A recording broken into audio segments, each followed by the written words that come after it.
main cepat aja. Coba Kang Deddy Mulyadi, coba kasih contoh yang cepat, silahkan.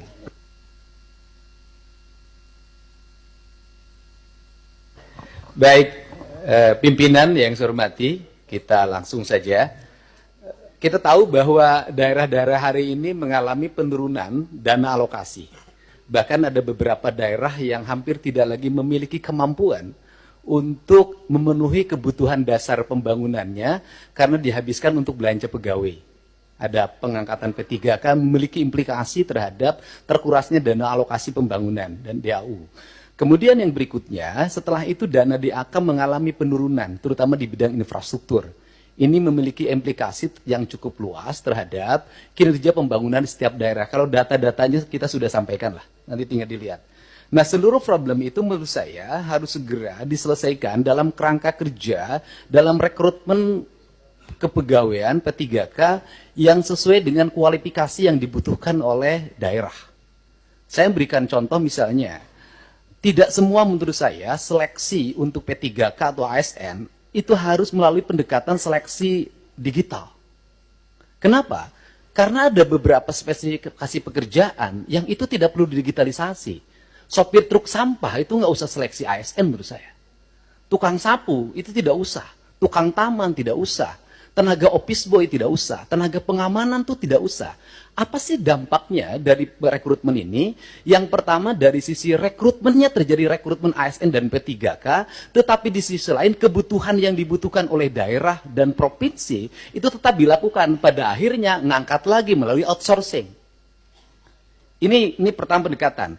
Kemudian yang kedua, bahwa BUMD pasti kualifikasinya nanti data disampaikan, ada sehat, ada dalam kategori sehat banget, ada yang dalam kategori tidak sehat. Yang tidak sehat kami lagi lakukan audit investigatif, kemudian nanti akan dilakukan dua pilihan, diteruskan atau ditutup. Nah, problem dari BUMD itu di daerah itu satu saja, BUMD diisi oleh tim sukses. Itu problemnya, sehingga profesionalismenya dikesampingan. Rambu-rambu ini harus segera dibangun dengan baik. Terus kemudian yang berikutnya, ini Jawa Barat. Jawa Barat ini provinsi menurut saya paling aneh. Jumlah penduduknya hampir 50 juta, terbesar di Indonesia. Tetapi jumlah desanya kecil dibanding Jawa Tengah. Jumlah kelurahannya kecil dibanding Jawa Tengah. Jumlah kecamatannya kecil dibanding Jawa Tengah. Sehingga desa di Jawa Barat ada yang menanggung penduduk satu desa 150.000. Nah, komposisi dana desa, itu pendekatannya tidak seperti itu. Tetap saja pendekatan-pendekatan normatif daerah. Ini yang harus segera dilakukan evaluasi. Ini. Dan kemudian yang berikutnya adalah sudah juga semestinya Komisi 2 memelopori daerah-daerah desa yang sudah berubah karakternya menjadi kelurahan karena pertumbuhan industri. Harus segera dibuat kelurahan, tidak desa lagi. Karena pendekatan kewilayahan sudah tidak relevan lagi dengan jumlah penduduk yang tidak monokultur, yang sudah plural. Yang perlu dilakukan pendekatan birokratif bukan berdasarkan pendekatan politik.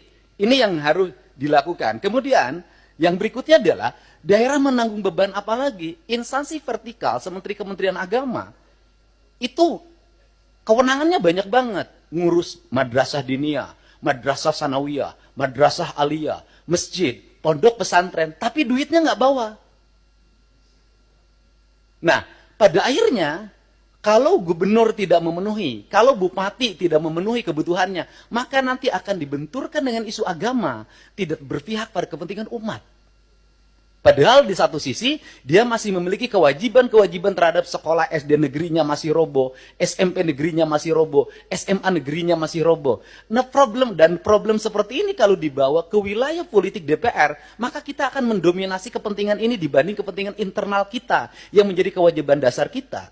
Untuk itu nanti ke depan Kementerian Agama harus jelas.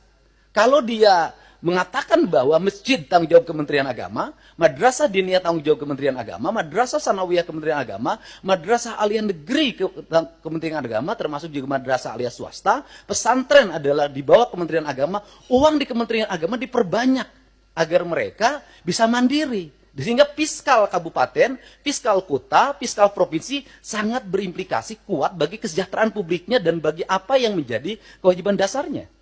Kemudian yang berikutnya adalah, ini urusan otonomi di Jawa Barat, lucu. Ada kabupaten yang penduduknya 6 juta.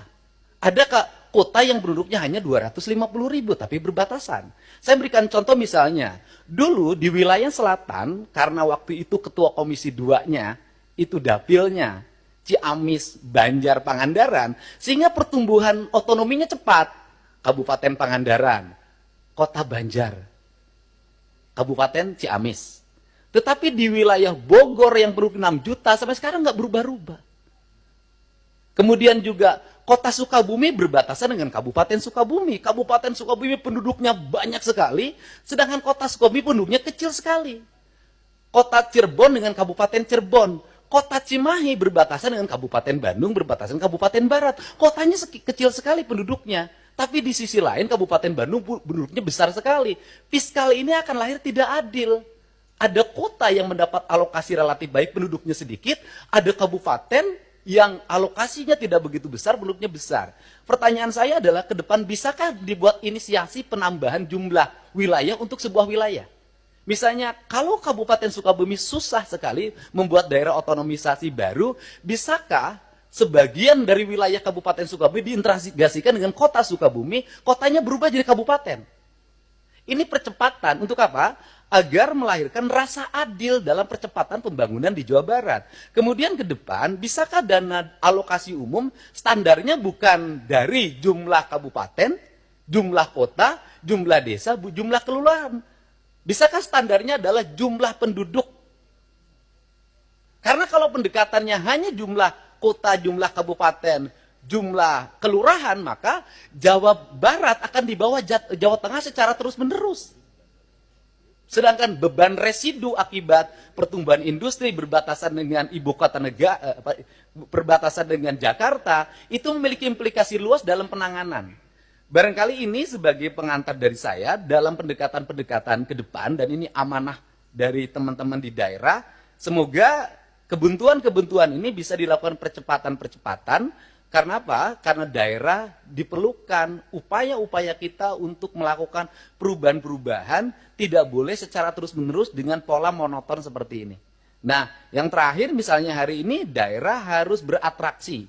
Misalnya penurunan di sektor alokasi irigasi di BBWS. Itu kan harus ditutup lewat provinsi, karena itu kebutuhan dasar pertanian, kemudian daerah aliran sungai, dan itu berdampak pada banjir. Nah ini juga akhirnya kita banyak menutup. Kita ini, dan akhirnya berbagai kegiatan di daerah, itu berbagai kebutuhan di daerah yang sebenarnya itu menjadi kewenangan pusat, itu pada akhirnya juga ditutup lagi oleh daerah.